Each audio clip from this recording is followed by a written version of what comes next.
Welcome, dear listener. This is a story for quiet moments, for the time when the day has softened and the world grows still. My name is Mrinmoy, and I am honored to guide you through this gentle journey into one of the most sacred moments in Hindu tradition. The night before the great battle of Kurukshetra, when Lord Krishna, the divine charioteer and guide, sat with his dear friend Arjuna and spoke the eternal wisdom that became the Bhagavad Gita. There is no battle here, no violence, no drama. Only the soft voice of Krishna under a vast night sky, his words like cool water on a weary soul. Arjuna, the great warrior, is troubled by doubt and fear, but Krishna, with infinite patience and love, calms his heart and shows him the peace that lies beyond all worry. Close your eyes, take a slow breath, and let the divine wisdom of Lord Krishna carry you into deep and peaceful rest. Now, let us sit together under the ancient banyan tree. The vast plain of Kurukshetra stretched under a sky of infinite darkness, its surface dotted with the flickering lights of 1,000 campfires. The armies had gathered, the Kauravas on one side, the Pandavas on the other, their tents like small hills rising from the earth, their banners stirring gently in the cool night breeze. But here, away from the hum of soldiers and the clatter of armor, there was only the soft rustle of leaves and the deep silence of a world at rest. Under an ancient banyan tree, its roots descending like the fingers of a sleeping god, two figures sat together in the quiet of the night. One was Arjuna, the great warrior prince, his bow and quiver set aside, his face shadowed with the weight of thoughts that would not leave him alone. His eyes, usually bright with the fire of battle, were clouded and distant.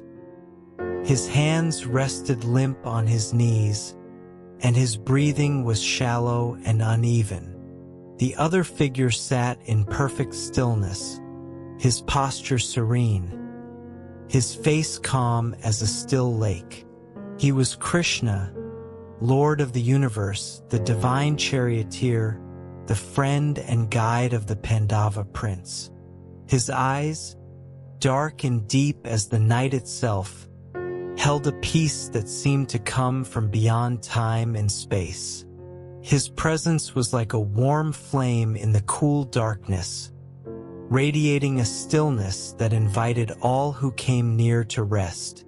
The banyan tree above them was ancient, its trunk thick as a temple pillar, its branches spreading wide like the arms of a mother embracing her children. The leaves moved gently in the soft wind, their whisper a constant and soothing sound, like the murmur of a distant river. Small creatures stirred in its roots, their movements quiet and unobtrusive, adding their soft sounds to the symphony of the night. In the distance, the campfires of the armies glowed like fallen stars, their light soft and distant, reminding Arjuna of what awaited in the morning. He closed his eyes, but the visions would not leave him. The faces of his cousins, his uncles, his teachers, all lined up on the other side, all about to meet their end at his hands. The weight of this knowledge pressed down on him, heavy as stone. Krishna watched Arjuna in the silence, his gaze filled with boundless compassion. He understood the storm in his friend's heart, the fear and the doubt and the sorrow. But Krishna also knew what Arjuna had forgotten, the eternal truth that lay beyond all temporary troubles. He waited, patient as the earth, until Arjuna's breathing began to slow, until the first hint of readiness appeared in the set of his shoulders. Then, in a voice so soft it might have been mistaken for the wind itself, Krishna began to speak. "Arjuna," he said, "my dear friend, my beloved companion, look at the sky above us. See how vast it is, how it holds the stars without effort, how it does not choose one star over another. The sky is always the sky, whether the sun shines or the rain falls. In the same way, your true self is always unchanged, untouched by the events of the world." Arjuna opened his eyes and looked up at the stars scattered across the heavens. They were beautiful and distant, each one a tiny point of light in the infinite darkness. He watched them for a long while, feeling the tension in his chest begin to ease, just a little. Krishna continued, "Let your mind rest, dear Arjuna. Put down the burden of the future and the guilt of the past. There is only this moment, this night, this tree, this gentle wind. Nothing else exists. Nothing else matters. Breathe with me now, slowly, deeply. Let the night hold you." Arjuna breathed, and for the first time in many days, the breath did not catch in his throat. The air was cool and sweet, carrying the scent of dry earth and distant grass. He breathed again, and again, each breath a small release, a small surrender to the peace that Krishna offered. The two of them sat together in the silence, the banyan tree whispering its soft lullaby above them, the stars watching from their distant thrones. The night was vast and beautiful, and for a little while, Arjuna forgot the armies and the battle and the weight of the morning to come. There was only this, the warm presence of Krishna beside him, the cool earth beneath him, and the infinite peace of the sky above. Krishna smiled gently, feeling Arjuna's breathing deepen, feeling the tension begin to dissolve. There was no hurry. The night was long, and Krishna had all the time in the world to share the wisdom that would bring Arjuna back to himself. "Rest now, my friend," Krishna whispered. "We have all night to talk. There is no need to understand everything at once. Just be here with me under this tree. Everything else can wait."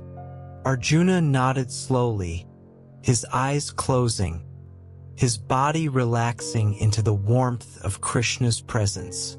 The distant campfires continued their soft glow. The stars continued their slow dance, and the banyan tree continued its ancient whisper. The night was young, and the peace was just beginning. For a long while, Arjuna and Krishna sat together in the quiet of the night, their breathing falling into a shared rhythm, their hearts beating in time with the slow pulse of the earth. The banyan tree above them held its silent vigil, its ancient roots gripping the soil with the patience of a being that had seen 1,000 nights like this one. Arjuna opened his eyes and looked up at the branches spreading above him. They were dark against the darker sky, their shapes shifting gently in the breeze. Somewhere in the distance, a night bird called, its voice soft and lonely, a sound that seemed to belong to another world entirely. The campfires still glowed in the distance, but they seemed farther now, less real, like memories of a dream that was already fading. Krishna followed Arjuna's gaze, his eyes resting on the same branches, the same stars. His voice, when it came, was soft as a mother's lullaby. "Look at this tree, Arjuna. See how its roots go deep into the earth, holding it steady against all winds and storms. See how its branches reach outward, offering shelter to all who come near. See how it asks for nothing, gives everything, and stands in perfect balance between the earth below and the sky above. This tree is a teacher, Arjuna. It teaches us what it means to be rooted in truth and open to life. Arjuna studied the tree with new eyes. He noticed the way the roots embraced the earth, how they held the soil together, how they gave the tree its strength. He noticed the way the branches spread without hesitation, offering shade to the grass and shelter to the birds. He noticed the way the leaves moved with the wind, bending without breaking, surrendering without losing themselves. Krishna continued, his voice like a gentle stream. You are like this tree, Arjuna. You have roots that go deep into the eternal, the soul, the Atman, the part of you that has always existed and will always exist. No matter what storms come, no matter what battles you must fight, those roots hold you steady. You are not the branches that sway. You are the roots that hold. You are not the leaves that fall. You are the tree that remains. Arjuna felt the truth of Krishna's words settle into his heart like a seed falling into soft earth.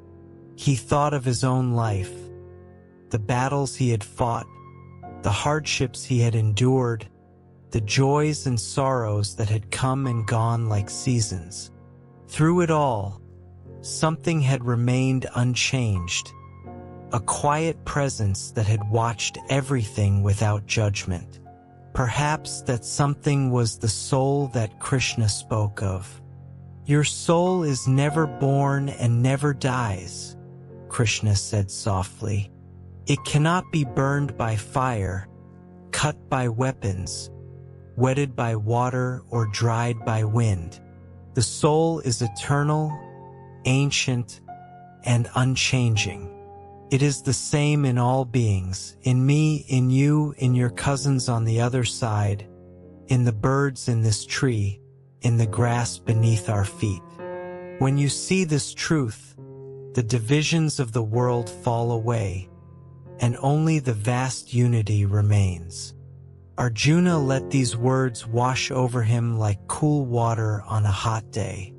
The tension in his shoulders eased a little more. The tight knot in his chest loosened. He looked at his hands, the hands that had held a bough for so many years, and tried to see the soul within them. He could not see it, of course, but he could feel its presence, a warmth deep in his heart that had nothing to do with the physical body. The banyan tree continued its soft whisper. The night breeze continued its gentle dance, and the two friends sat together in the deepening stillness. No words were needed for a long while. The silence itself was a teaching, a reminder that the most profound truths cannot be captured by language. Krishna reached out and placed his hand gently on Arjuna's shoulder. The touch was light, barely perceptible, but it carried a warmth that seemed to radiate through Arjuna's entire being. It was the touch of a friend, yes, but also something more, the touch of the divine, the reminder that Arjuna was never alone, never abandoned, never beyond the reach of love. Close your eyes again, Arjuna, Krishna said. Feel the roots of this tree beneath us. Feel how they connect to the earth, how the earth connects to all things. You are part of this web, my friend. You have always been part of it.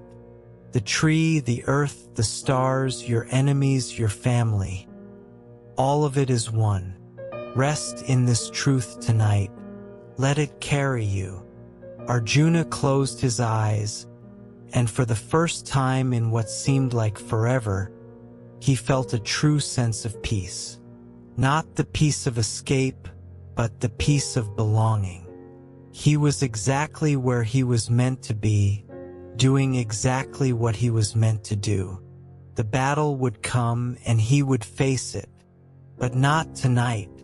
Tonight, there was only the tree, the stillness, and the calm presence of Krishna beside him. The night deepened around them, the stars growing brighter, the campfires burning lower, the banyan tree holding its ancient vigil.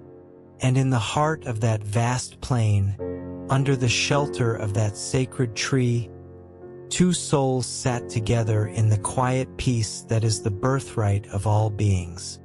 The night continued its slow journey across the sky, the stars wheeling in their ancient patterns, the moon casting its soft silver light over the sleeping armies.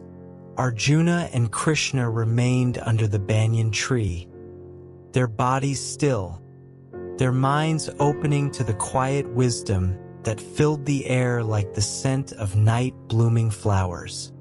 Arjuna had been silent for a long time, his thoughts turning over the words Krishna had spoken. The idea of the soul, eternal, unchanging, untouched by the world, was not new to him.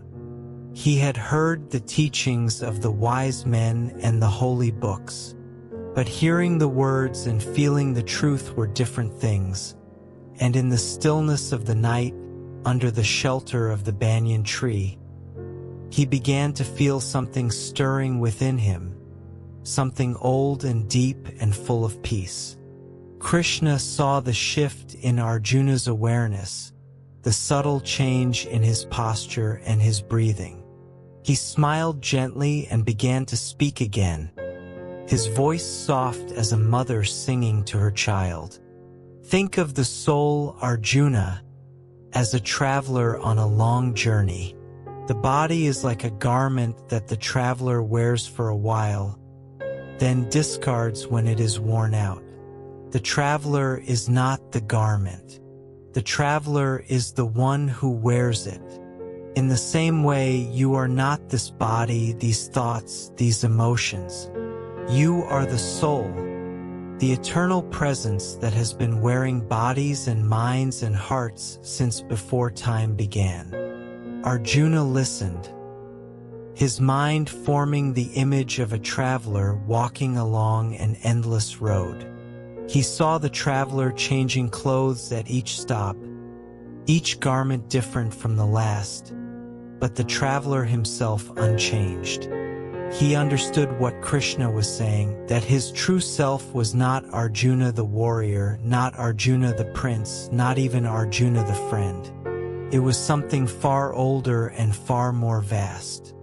The soul, Krishna continued, is like the space inside this banyan tree. The tree grows, changes, loses leaves in autumn, gains new ones in spring, but the space inside remains the same. It is unaffected by the changes of the tree. It is always there, open and empty and full. You are that space, Arjuna, the battlefield, the armies, the war. These are like the leaves of the tree, temporary and ever-changing. But you are the space that holds it all. Arjuna felt a deep sigh escape his lips, a release that seemed to come from the very center of his being. The image of himself as the space inside the tree, vast and still and unchanging, brought a sense of relief that was almost physical.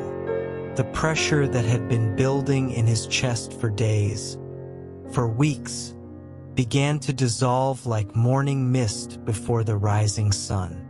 Krishna's voice continued, gentle and unhurried.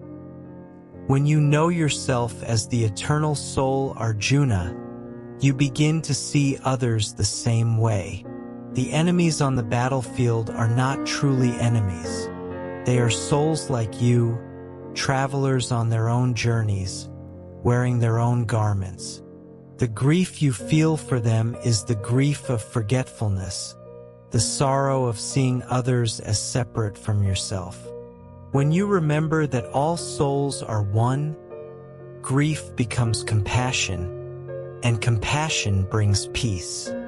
Arjuna's eyes filled with tears, but they were not tears of sorrow. They were tears of relief, of recognition, of a truth that his heart had known all along but had forgotten in the noise of the world. He thought of his cousins, the Kauravas, and the old grief returned for a moment. But then he remembered Krishna's words. They too were souls, eternal and unchanging, travelers on their own journeys. The grief softened, transformed into something quieter and more tender. Krishna reached out and placed his hand on Arjuna's head, a blessing that was as soft as a breeze. Rest in this truth, my friend. Let it settle into your bones like warmth from a fire. You are not the warrior. You are not the prince. You are not the son, the brother, the friend. You are the eternal soul, and you have always been at peace. You have just forgotten. Tonight, let yourself remember. Arjuna closed his eyes, and the vision came to him without effort. He saw himself as a tiny flame, a spark of divine light that had existed since the beginning of creation. He saw himself in countless bodies, countless lives, countless deaths and rebirths. And through it all, the flame remained unchanged, untouched, eternal. The tears continued to fall, but they were gentle now, like rain on dry earth.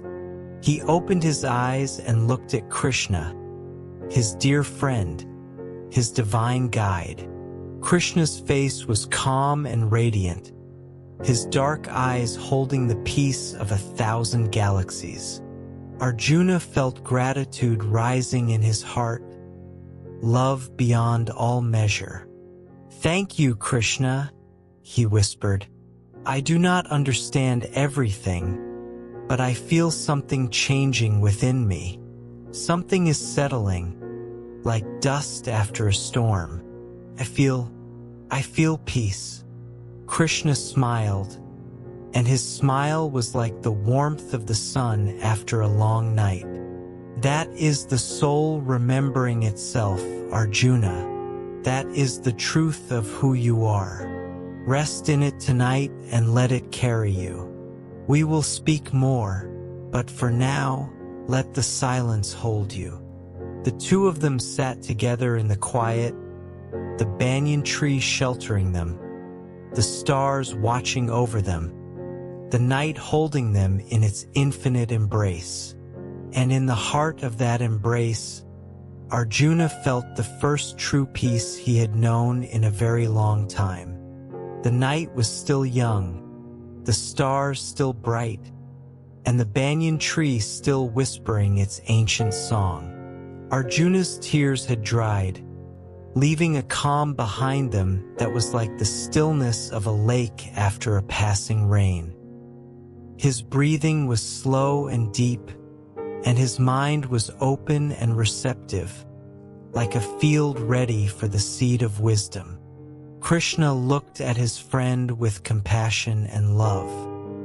He could see that Arjuna was ready for more, that the veil of forgetfulness was thinning, and that the truth was beginning to shine through. "Arjuna," Krishna began, his voice soft as a breeze through the leaves. "Imagine a great river flowing through a beautiful valley. It begins far away in the mountains as a small stream.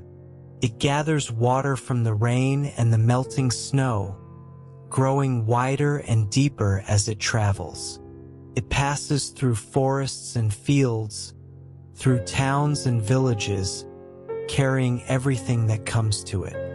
And finally, it reaches the vast ocean, where it merges with the infinite. This river, Krishna continued, is like life itself. Each person is like a drop of water in the river, flowing together with all the other drops. No drop is separate from the river. No drop is more important than another. They all move together toward the same destination, the same ocean of infinite peace.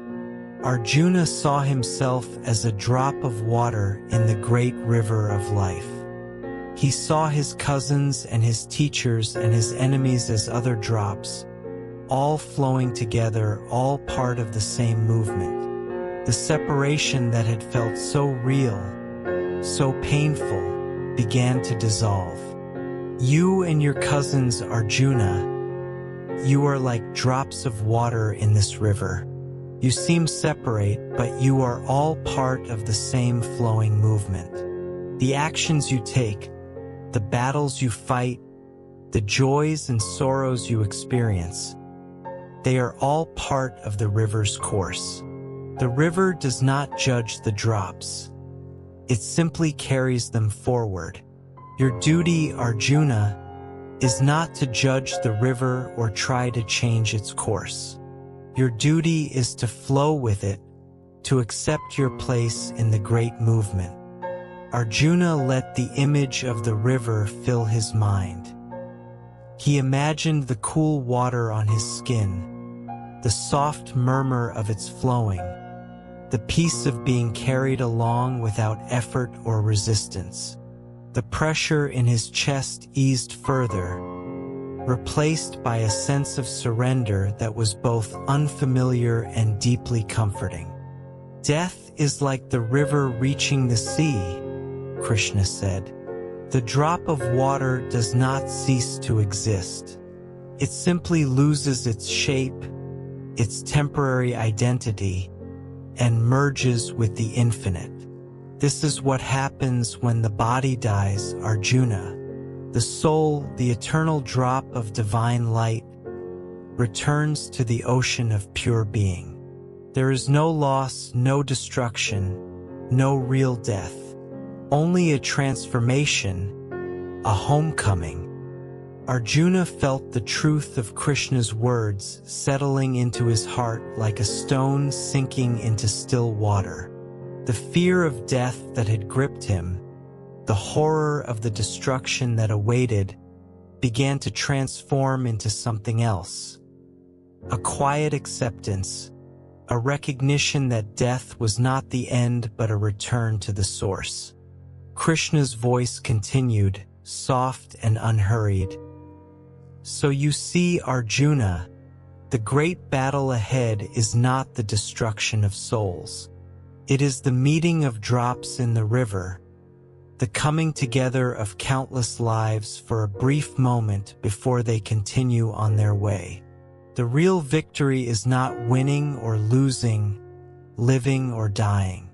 The real victory is remaining in peace, flowing with the river, trusting the current that carries all things. Arjuna opened his eyes and looked at the vast plains stretching before him. The campfires had burned lower, the soldiers had fallen into deep sleep, and the world was quiet and still. Somewhere in the distance, a river flowed. He had seen it earlier, a ribbon of silver under the moonlight. He thought of that river now, imagined its gentle current carrying leaves and twigs and small fish all together, all moving toward the same destiny. I understand, Krishna, Arjuna said softly. We are all part of the same river. The battle is just a meeting of drops, a moment in the eternal flow. I do not need to fear it or resist it. I only need to flow with it, to do what I must do, and trust the rest to the current. Krishna nodded, his eyes shining with love. Yes, Arjuna, you understand. Let this understanding rest in you. like a boat resting on the river. Let it carry you through the night and into the morning. There is no need to hold onto the understanding or try to grasp it. Just let it be and let it carry you. The two of them sat in silence, the sound of the distant river reaching them faintly on the cool night breeze. Arjuna's mind was calm, his heart was open, and the peace of the river flowed through him like water through a clear stream. The night deepened around them, the stars growing brighter, the air growing cooler. The banyan tree continued its gentle whisper, and the distant river continued its soft song. Arjuna felt more at peace than he had in days, but there was still something restless in his heart, a subtle clinging to the outcome of the battle, a worry about what would happen if he fought and failed. Krishna sensed this lingering concern and spoke again, his voice carrying the gentleness of a father teaching a child. Arjuna, my friend, imagine a farmer working in his field. He rises early in the morning, even before the sun, and takes his seeds to the field. He plants them with care, row by row, covering each one with the soft soil.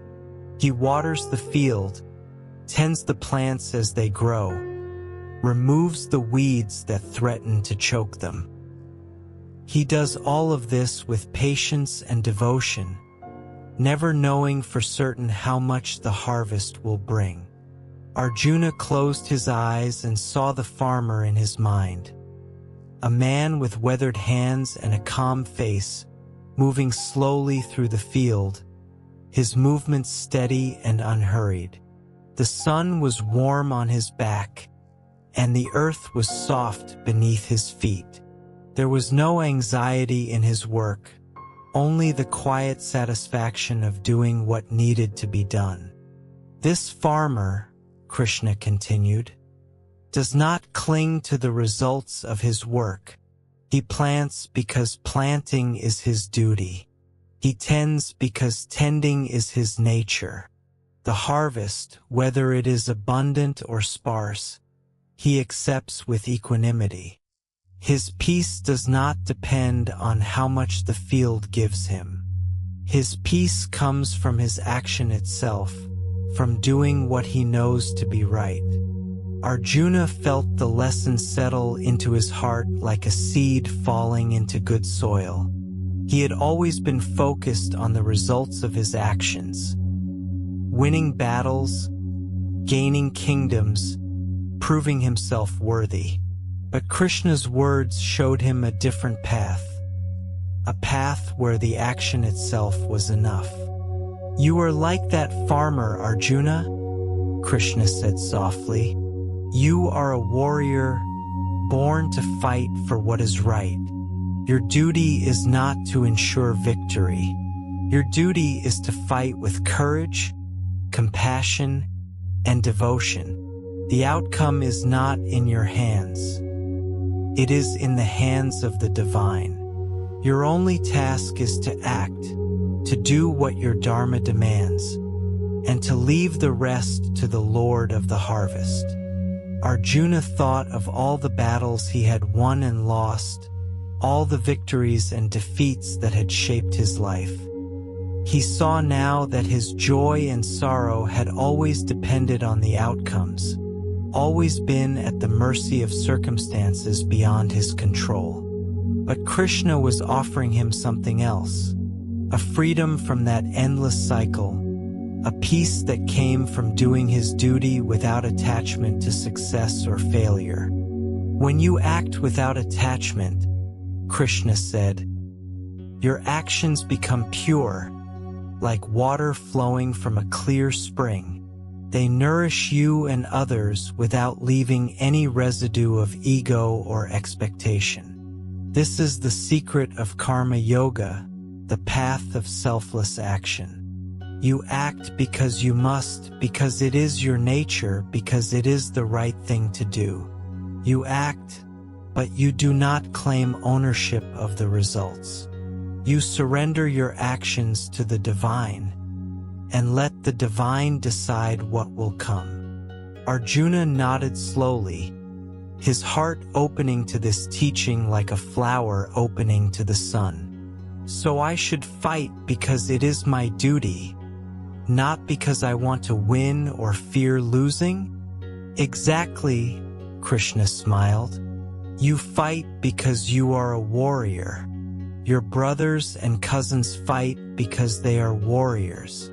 The battle is the meeting of duties, the fulfillment of each person's dharma. Your concern is not with the outcome, but with the purity of your own action. Do your duty with all your heart, and leave the rest to me. Arjuna felt a lightness spreading through his body, as if a great weight had been lifted from his shoulders. The fear of losing, the guilt of killing, the worry about the future, all of it began to dissolve, replaced by a quiet trust in the wisdom of the divine. He was not in control, and he did not need to be. He only needed to act, to do what was right, and to surrender the rest. Krishna's voice was soft as a lullaby now. Rest in this truth, Arjuna. Let it settle into your heart and your bones. Tomorrow, when the battle begins, remember the farmer in the field. Remember the seeds planted with care and the harvest accepted without attachment. Remember that your peace does not depend on what happens, but on what you do and how you do it. And know that I am always with you, guiding your every step. Arjuna closed his eyes and let the peace of this teaching wash over him. The farmer, the field, the quiet act of planting and tending. These images filled his mind, bringing a deep and lasting tranquility. The battle would come and he would do his duty, but the peace of the farmer would remain with him, steady and sure, like the roots of the banyan tree. The night had grown deeper, the air cooler, the silence more profound. The campfires had burned low, their flames reduced to soft glows that barely illuminated the sleeping soldiers. Under the banyan tree, Arjuna and Krishna sat together in a stillness that seemed to hold the entire universe in its gentle embrace. Arjuna's mind had quieted, but there were still ripples of thought passing across its surface. Questions, fears, doubts that came and went like waves on a lake. He was aware of these thoughts, but they no longer troubled him in the same way. Still, he wished they would stop completely, that his mind would become as still as the night around him. Krishna, who knew Arjuna's heart as well as his own, spoke softly, "Arjuna, think of a mountain lake, high in the Himalayas. Its waters are clear and deep, and when the wind stops and the surface becomes still, it reflects the stars and the moon and the surrounding peaks with perfect clarity. That stillness, Arjuna, is the nature of the mind that has found its peace." Arjuna imagined the lake in his mind, its surface smooth as glass, its depths dark and cool. He saw the stars reflected in its mirror-like surface, each one a tiny point of light that seemed to rest on the water like a blessing. "Your mind is that lake, Arjuna," Krishna continued. "The thoughts that arise are like ripples on the surface. They come, they disturb the stillness for a moment, and then they pass away. The lake itself remains unchanged, unaffected by the ripples. It is always there, deep and calm and full." Arjuna felt the image of the lake settling into his heart. He had always identified with his thoughts, believed that he was his fears and his doubts and his worries. But Krishna was showing him something different, that he was the lake, not the ripples, the stillness, not the movement. "Watch your thoughts," Krishna said gently. "Like clouds passing across the sky. They come, they move, they disappear. You are not the clouds. You are the sky that holds them. The sky does not cling to the clouds, does not try to stop them or change them. It simply holds them vast and open and free. This is how you must hold your thoughts, Arjuna. This is how you find peace." Arjuna closed his eyes and practiced watching his thoughts as Krishna had described.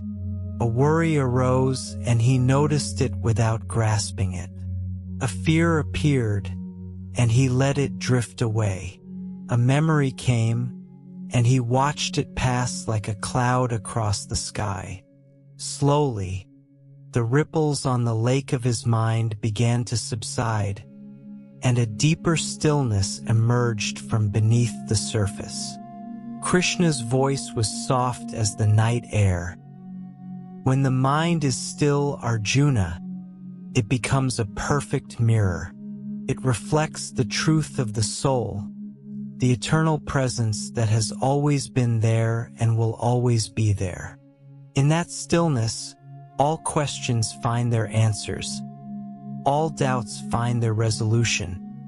All fears find their release. This is the peace that lies beyond all understanding, the peace that is your true nature."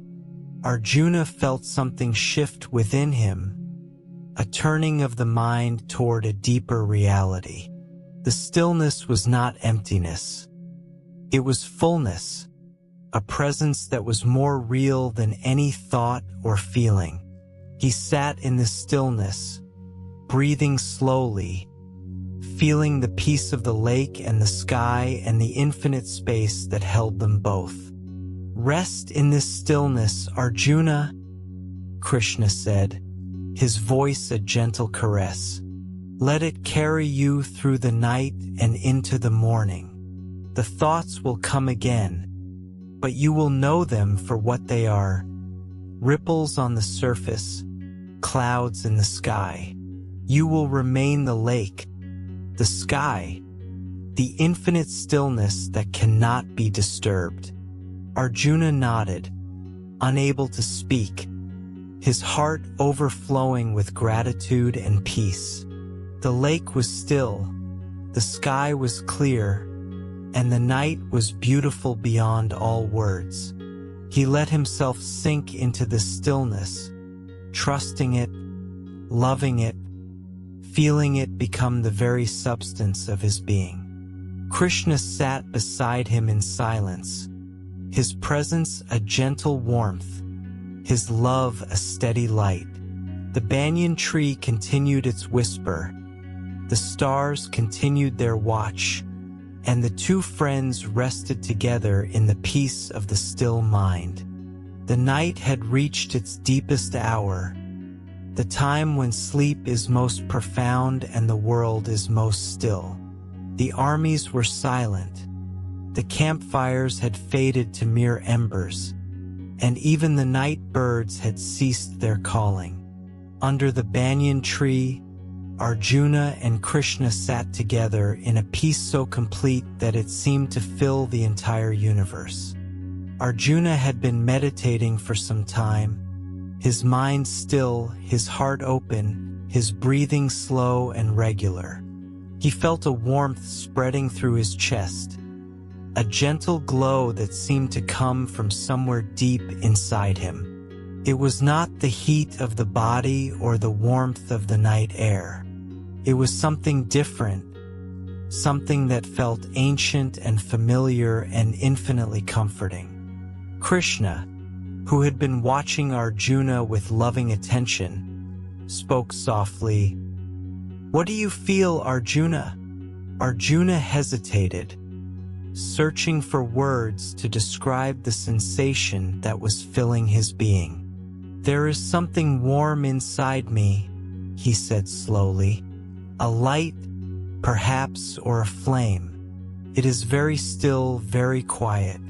But it is there, and it feels like home." Krishna smiled, his face radiant with joy. "That is the peace within, Arjuna. That is the soul, the eternal presence that has always been with you. It is like a flame in the center of your heart, a fire that never goes out, a light that never dims. No matter what happens in the world outside, this flame remains. It is your true home, your eternal refuge." Arjuna closed his eyes and turned his attention to the flame within. He felt it more clearly now, a gentle warmth, a soft light, a presence that was both intimate and vast. It was not a flame that burned or consumed. It was a flame that comforted and illumined, a fire that radiated peace and love. "This flame is what you truly are, Arjuna," Krishna said. "Not your body, not your mind, not your roles or your responsibilities. This flame is your eternal self, the part of you that has existed since before the universe began and will continue long after the universe ends. It is the divine spark that connects you to all beings, to me, to the Lord of creation." Arjuna felt tears forming in his eyes again, but they were tears of wonder, of recognition, of a love so vast it could not be contained in words. He had spent his whole life seeking peace in the world outside, in victories, in pleasures, in the approval of others. But all along, the peace had been inside him, waiting for him to turn his attention inward. Krishna's voice continued, like a gentle stream. "The peace within is not something you need to create or earn. It is your birthright, your true nature. It is not disturbed by the events of the world because it is not part of the world. It is eternal, unchanging, and always present. The only thing that hides it is the mind, the endless chatter of thoughts and worries that distracts you from what is already there." Arjuna felt a new understanding dawning in his heart. He had been searching for peace in the wrong place, looking for something outside himself that could only be found within. The war, the battle, the decisions he faced, none of these could give him what he already possessed. The peace within was already complete, already perfect, already his. "How do I stay connected to this peace, Krishna?" Arjuna asked, his voice soft with sincerity. "How do I keep this flame burning when the world is loud and demanding?" Krishna reached out and placed his hand on Arjuna's chest, over his heart. "You carry it with you always, Arjuna. The flame is never extinguished. It is only forgotten. When you feel the world pressing in on you, close your eyes for a moment and turn your attention to this warmth in your heart. Breathe into it, let it expand, let it fill you. In that moment, you will remember who you truly are, and the peace of the eternal will carry you through any storm." Arjuna placed his own hand over Krishna's, feeling the warmth of his beloved friend and the warmth of the flame within. He breathed deeply, letting the peace fill every part of his being. He knew that this moment would stay with him always, a sacred memory that he could return to whenever he needed comfort and guidance. "Rest in this peace, Arjuna," Krishna said softly. "Let it fill your heart and your mind and your body. Let it become the ground of your being, the foundation on which you build your life. The battle will come, and you will do your duty. But through it all, this peace will remain, steady and sure, a flame that never goes out. Arjuna nodded, his eyes closed, his heart open. The flame within glowed brighter, casting its gentle light through every cell of his body, every thought in his mind, every beat of his heart. He was at peace, and the peace was him, and he was the peace. The night had passed its midpoint, and the stars were at their brightest, scattered across the velvet sky like diamonds on dark cloth. The banyan tree stretched its branches overhead, its leaves catching the starlight and scattering it in soft, silver patterns on the ground below. Arjuna lay back in the soft grass, his eyes fixed on the infinite sky above, his body relaxed and at ease. Krishna sat beside him, his presence a steady warmth, his gaze also turned toward the heavens. They lay together in the silence, two souls under the vast canopy of the night, feeling the peace of the stars and the stillness of the earth. "Look at the stars, Arjuna," Krishna said softly. "See how countless they are, each one a tiny point of light in the infinite darkness. Each one has its place, its path, its purpose. They do not compete with one another, do not fight for space or attention. They simply shine, each one fulfilling its nature, its dharma." Arjuna looked at the stars, truly looked at them, and felt their beauty and their peace entering his heart. He saw how they held their places without effort, how they shone without striving, how they asked nothing and gave everything. There was a lesson in the stars, a teaching that went beyond words. "You are like those stars, Arjuna," Krishna continued. "You have your place, your path, your purpose. You do not need to fight for it or prove it. You simply need to be what you are, to shine your light in the darkness, to fulfill your dharma without resistance. The stars do not worry about their place in the sky, and neither should you worry about your place in the world." Arjuna felt the truth of Krishna's words resonating in his heart. He had always struggled to find his place, to prove himself worthy, to earn the approval of others. But the stars taught him something different, that he already had a place, that he was already worthy, that he only needed to be himself and let his light shine. Krishna continued, his voice soft and meditative. "Now turn your attention to the earth beneath you, Arjuna. Feel its solidity, its stability, its endless patience. The earth carries everything, the mountains, the rivers, the trees, the creatures. It does not complain or resist, simply supports, holds, nurtures. This too is a teaching, a lesson in acceptance and surrender." Arjuna turned his attention to the earth beneath his back. He felt its firmness, its coolness, its steady support. The ground was not soft like a bed or hard like stone. It was just earth, holding him as it held everything else, without favor or judgment. He felt his body relax into this support, trusting the earth to hold him as the sky held the stars. The earth beneath Arjuna felt ancient, vast, and deeply peaceful. He thought of all the beings who had rested on this same ground, warriors, farmers, sages, children. All had been held, all had been supported, all had been carried by the same patient earth. And the earth would continue to hold and support and carry long after he was gone.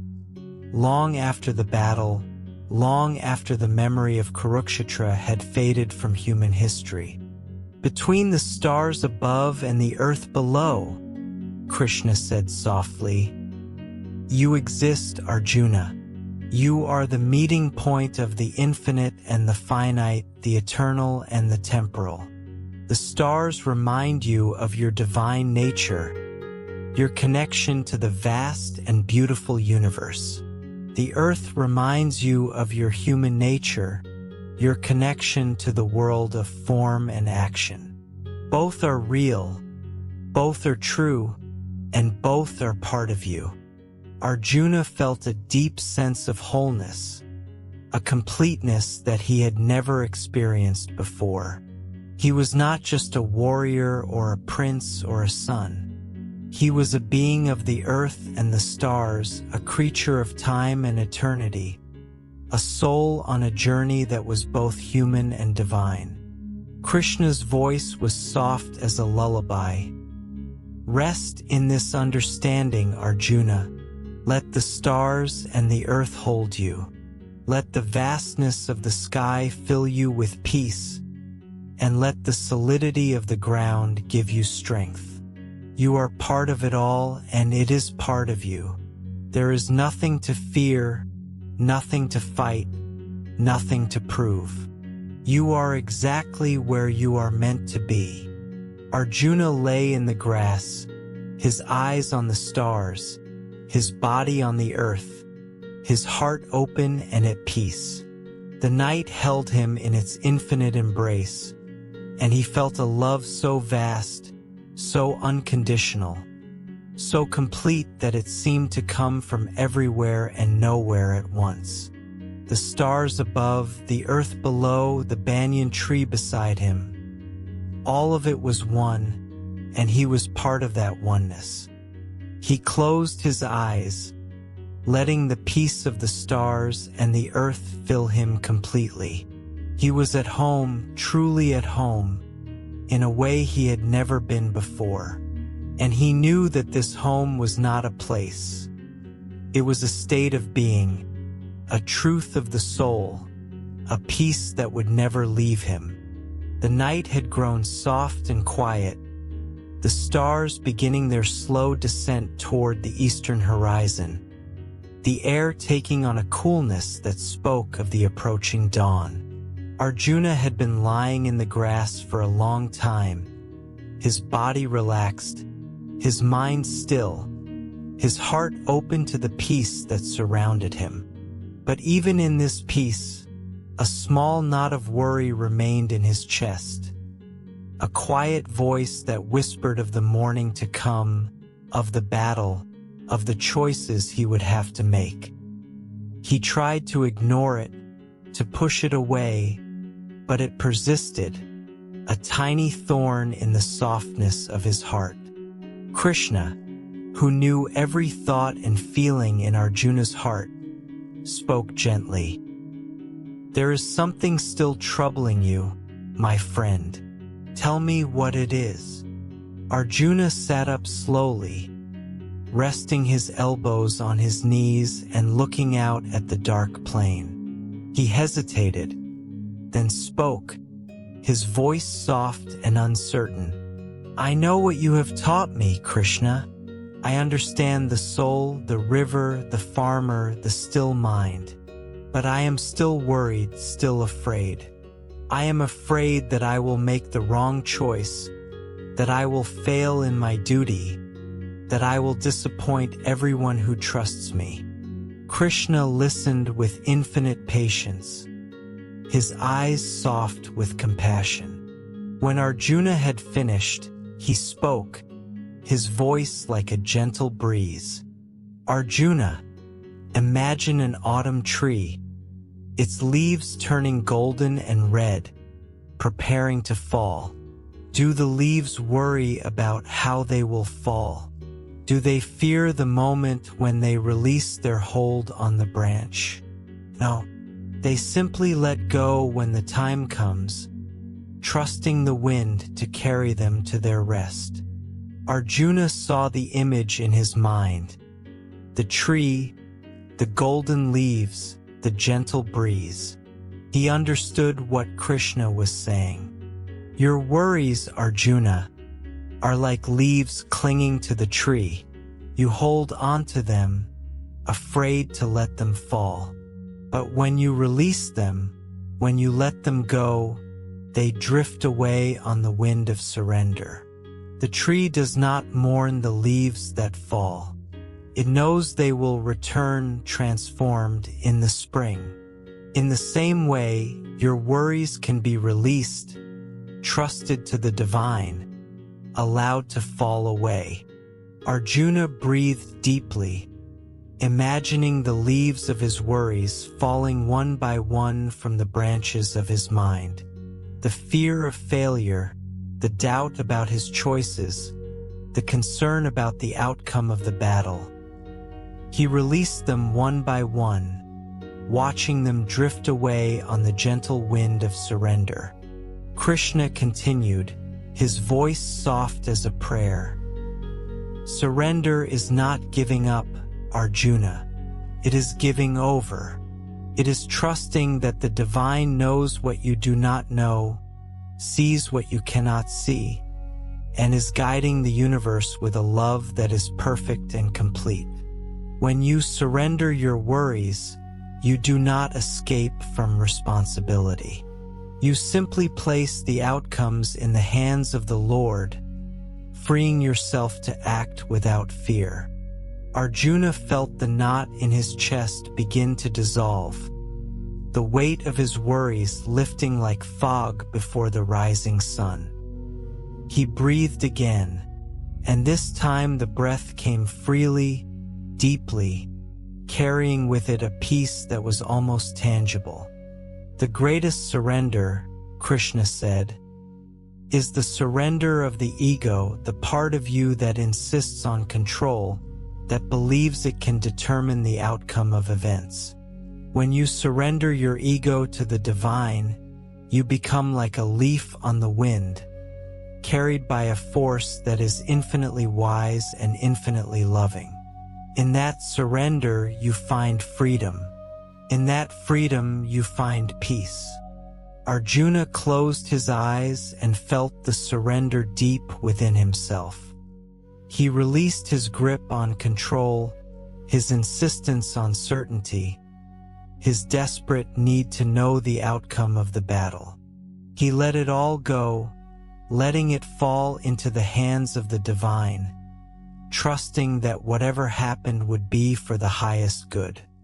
I surrender, Krishna, he whispered, his voice barely audible. I give it all to you, my fear, my doubt, my worry. I trust you to guide me through the morning and the battle and whatever comes after. I am yours, Krishna. I am yours. Krishna reached out and placed his hand on Arjuna's shoulder, a gesture of infinite love and acceptance. You have always been mine, Arjuna. You just forgot. But now you remember, and that remembering is the beginning of true peace. Rest in this surrender. Let it carry you through the night and into the morning. You are safe, Arjuna. You are loved. You are held. Arjuna lay back in the grass, his body completely relaxed, his mind completely still, his heart completely open. The surrender was complete, and with it came a peace so profound that it seemed to fill the entire universe. He closed his eyes and let the peace wash over him, trusting, surrendering, resting in the arms of the divine. The night had passed, and the first light of dawn was beginning to appear on the eastern horizon. It was the softest gray, barely visible, a gentle lightening of the darkness that spoke of a new day. The stars were fading, one by one, their light giving way to the slow and beautiful birth of the morning. Under the banyan tree, Arjuna and Krishna sat together, their bodies still and calm, their hearts at peace. The night of teaching had ended, and the morning of action was beginning. Arjuna looked at the light on the horizon, feeling its warmth even from this distance. His face was transformed. The shadows that had clouded it were gone, replaced by a calm and radiant peace. His eyes were clear, his breathing steady, his heart open and full. Krishna looked at his beloved friend and smiled. "The night is over, Arjuna. The morning has come. How do you feel?" Arjuna turned to Krishna, his eyes shining with love and gratitude. "I feel peace, Krishna, peace I have never known before. The fear is gone, the worry is gone, the doubt is gone. All that remains is trust and love and a deep and certain knowing that everything is as it should be." Krishna nodded, his face radiant with joy. "This is the fruit of our night together, Arjuna. You have remembered who you truly are, the eternal soul, the flame that never goes out, the presence that is beyond all fear and all suffering. This remembrance will carry you through the battle and through all the battles of your life. It is your true home, and it will never leave you." The light on the horizon grew stronger, the gray giving way to soft pink and pale gold. The first birds began to sing, their voices a gentle chorus that welcomed the new day. The campfires of the armies, which had burned low through the night, began to be stirred to life, their flames reaching toward the sky. "The battle will come, Arjuna," Krishna said softly, "and you will fight, but you will fight as a new person, a person who knows the truth of the soul, a person who acts without attachment, a person who has surrendered all to the divine. You will fight, but your heart will remain at peace. You will fight, but your soul will remain untouched. You will fight and you will be free." Arjuna stood, his movements slow and deliberate, his body feeling strong and vital. He looked out at the armies waking on the plain, saw the tents beginning to stir, the soldiers beginning to move. He knew what the day would bring, and he was ready. Krishna stood beside him, the divine charioteer, the beloved guide, the eternal friend. Together, they looked at the approaching dawn, their hearts united in peace and purpose. "Arjuna," Krishna said, his voice soft as a prayer, "remember what you have learned this night. The soul is eternal. The river of life carries all beings. The farmer acts without attachment. The still mind holds the peace within. The stars and the earth support all things. Surrender your worries and trust in the divine. These truths will carry you through all the battles of your life." Arjuna nodded, his heart full. "I will remember, Krishna. I will never forget." The sun began to rise over the plain of Kurukshetra, its first rays touching the banyan tree, the two figures standing beneath it, the armies gathering on the field. It was the beginning of a new day, the beginning of a great battle, but also the beginning of a new understanding, a new peace, a new way of being. Krishna smiled at Arjuna, his love and his blessing flowing through the look. "Come, my friend, let us go to the battle, but let us carry the peace of this night with us, in our hearts, in our souls, in every moment of the day to come.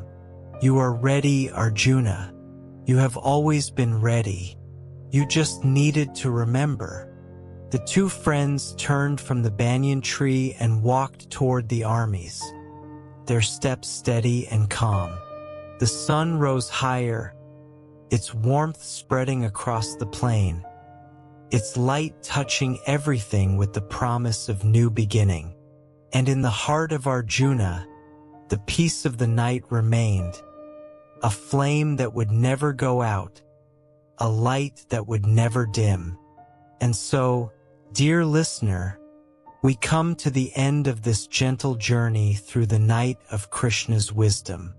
The battle of Kurukshetra would soon begin, but that is a story for another time, another telling. For now, let us rest in the peace of the banyan tree, the stillness of the night, the eternal wisdom of the divine. My name is Mrinmoy, and I thank you for sharing these quiet hours with Lord Krishna and his beloved friend Arjuna. May the peace of the soul, the wisdom of the ages, and the love of the divine be with you always. Sleep deeply, rest completely, and know that you are held in the embrace of a love that never ends. Good night, dear listener. May your rest be peaceful, your dreams be gentle, and your heart be full.